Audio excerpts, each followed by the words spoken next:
Agora vamos baixar a adrenalina e ver o outro lado dos esportes e da saúde. O lado zen, o lado mental, da concentração imprescindível em qualquer atividade física e do bem-estar na vida. Nós vamos conversar com o coach e psicólogo André Pérsia, autor de vários livros, que vai nos falar sobre as técnicas importantes utilizadas para um bom condicionamento físico e mental. André, você já escreveu alguns livros sobre excelência esportiva. A gente sabe que hoje em dia, assim, os atletas, os campeões, além de um treinamento físico, eles fazem um condicionamento mental, que é fundamental para a vitória deles. Como é que funciona isso? Como é que é esse processo? Explica pra gente.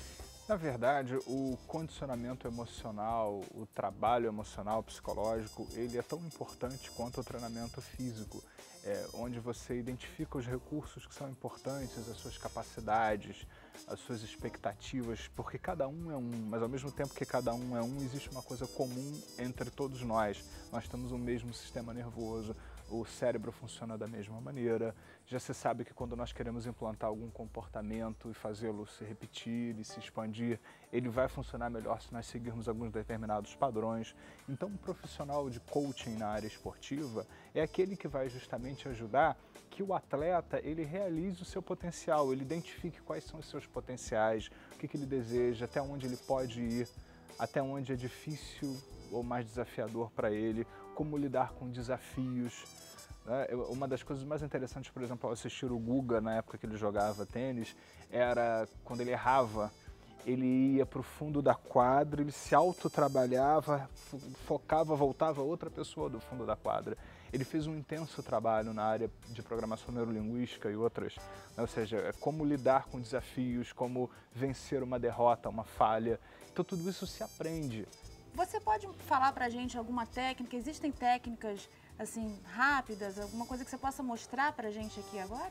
Os trabalhos eles geralmente são complexos e é muito mais do que se ensinar uma técnica, mas assim, por que a gente está se propondo aqui, tem duas coisas que servem tanto para o atleta profissional quanto aquela pessoa que queira fazer a sua academia de ginástica ou queira fazer a sua caminhada, sua trilha, seja o que for. Tem duas técnicas interessantes. A primeira técnica que eu vou recomendar é que a pessoa escolha ou a porta do armário que ela vai abrir todos os dias, ou o espelho onde ela vai se maquiar, ou escovar os dentes todos os dias, e separar algumas imagens, fotografias que representem o seu sucesso esportivo. Por exemplo, se é um atleta, as medalhas, as viagens que ele vai fazer, se é uma pessoa que faz a sua academia, e o seu spinning e tal, seriam pessoas com o tipo de corpo que gostaria de ter, com o tipo de roupa que gostaria de usar, e coloque todas essas imagens no lado direito, meio para o alto, assim, porque os estudos do cérebro e da mente mostram que quando nós olhamos muito para o lado direito, para cima, a maioria das pessoas acessa todo o lado criativo.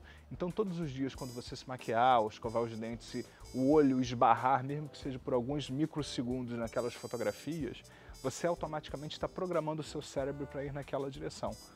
Você lançou um livro chamado O Retorno do Mago, que fala não diretamente sobre esses condicionamentos, mas fala sobre a programação neurolinguística. Conta pra gente, assim, isso também contribui, uma pessoa que está praticando o esporte, ele também pode ler livros... Com certeza, porque na verdade a ciência por trás disso é a mesma. Às vezes o mesmo tipo de assuntos e treinamento que eu faço para um atleta é o mesmo que eu vou fazer para um executivo, por exemplo, ou para professores. Porque na verdade o cérebro é o mesmo, o sistema nervoso é o mesmo, a maneira de se instalar um comportamento, de se desenvolver as habilidades de uma pessoa é a mesma, independente do que se faça. Então esse livro é um projeto que eu tenho, já é o segundo livro, o primeiro chamou-se Aprendiz de Feiticeiro, essa é uma espécie de continuação, embora seja independente, chamado Retorno do Mago. É uma maneira de aprender programação neurolinguística de uma forma fácil e palatável, sem os conceitos, sem o jargão, através de uma história. E quem quer fazer esse trabalho, busca onde? Eu tenho um site na internet, chama-se www.ressignificando.com. Nesse site tem vários artigos gratuitos, todo o site é gratuito, sobre autodesenvolvimento, programação neurolinguística, técnicas mentais, e a pessoa vai ter acesso a todo esse material, inclusive a um blog que está anunciado no site que tem um material específico sobre psicologia esportiva. Eu estou oferecendo esse trabalho gratuitamente para as pessoas, pedindo em troca uma doação para o INCA, o Instituto Nacional do Câncer, onde eu ofereço todo um coach nessa área esportiva através desse blog na internet.